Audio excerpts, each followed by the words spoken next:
Hi, I'm Spencer Young, the president of the Young Automotive Group, and I want to share with you some rich history of our group.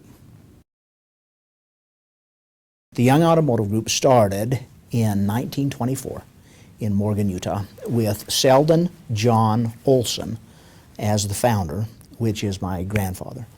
And he went by Jack Olson. In 1924, he started with the Oldsmobile franchise, one of the first Oldsmobile franchises this side of the Mississippi. And then a year later, in 1925, picked up the Chevrolet franchise. And obviously in those times, time period, he went through the Depression. Some fascinating stories about selling cars during the Depression he used to tell us was he used to hook a car to the back of another car and drive it throughout Morgan County to sell that car. And he also used to tell the story, he said, I will never forget the Depression when I repossessed 31 cars in 21 days. So it must have been a difficult time. But in the early 50s, he moved down to Layton, and I remember my father, Sam Young, telling me a story that Barnes Bank told him that in the middle of all these cow fields in Layton, Jack Olson bought a lot, and everybody probably thought he was crazy to buy a lot on Main Street in Layton to put a new Chevrolet store. So maybe you could say that Jack Olson was one of the mega dealers, or the beginning of the mega dealers, because he had now 2 locations beginning in the early 1950s. My father, son-in-law, married my mother, and he got into the business in the 50s. I came there as a bookkeeper. Jack Olson hired me. I was at the time working for the railroad, which I didn't like. So in '52 I started as a bookkeeper, later became an office manager. Later yet was a manager for finance and insurance and did some selling. In 1952 when I started, cars were a lot different. So was the dealership. We had more of a gas station than a car dealership. He and his partner Kent Murdoch ran the dealership for several years and became partners. We had a lube and a bay and a wash bay, and we had a gas pump out in front. So we always have to have gas in the cars, and he would run out and grab a car off the lot, and he went down to the local gas station to fill it up, and he was so focused that he left the nozzle in the car, or in the gas tank, and took off with it there. And obviously, you know what would happen. You pull over the pump, they didn't have those quick release. There was a 1-car showroom, and the cars then, there was about 2 models. There was a coupe, a 2-door, and a 4-door, and a deluxe and a standard. You paid extra for the heater. No air conditioning in those days. A lot has changed since then. Let's see, it was '79 we moved to the new building in Layton, which was a big deal back in those days. That was a blessing, because then we had the right size service department, a nice showroom, good offices. In 1982, I think it was, is when an opportunity surfaced when there were quite a few family members coming into the business. And again, it wasn't a big business at that time, where we had the opportunity to purchase or to buy the Murdochs out of the Chevrolet store here in Layton so they could have the opportunity to buy a store in Bountiful. And that's kind of the legacy of that, so our cousins moved to Bountiful. And that was a very fortunate opportunity because they didn't have to move out of state, we didn't have to move out of state, and we had an opportunity to separate the family business in a way that benefited everybody. The growth of the business, in 1988, we bought a store up in Evanston, Wyoming, a Chevrolet Oldsmobile store up there. We later sold that store after we had owned it 11 years. In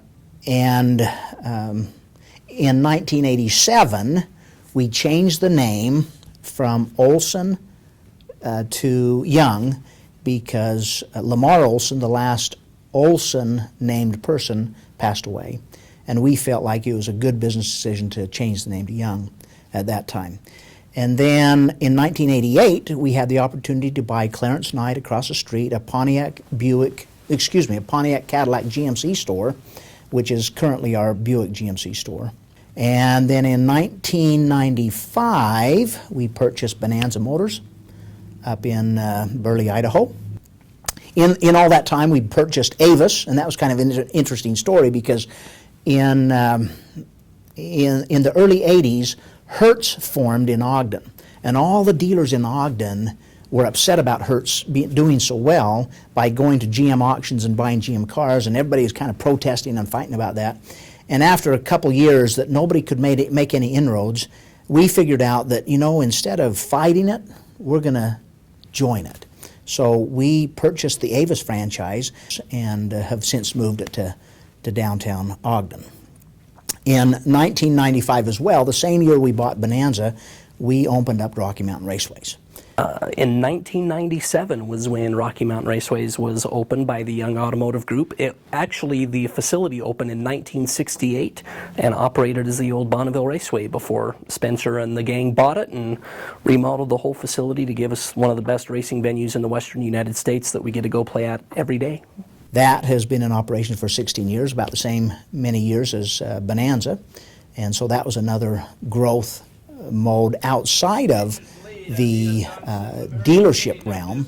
And I'll tell you, a lot of people ask me, how did you get in the racing business? And there were 5 reasons. And one reason was it was a business opportunity.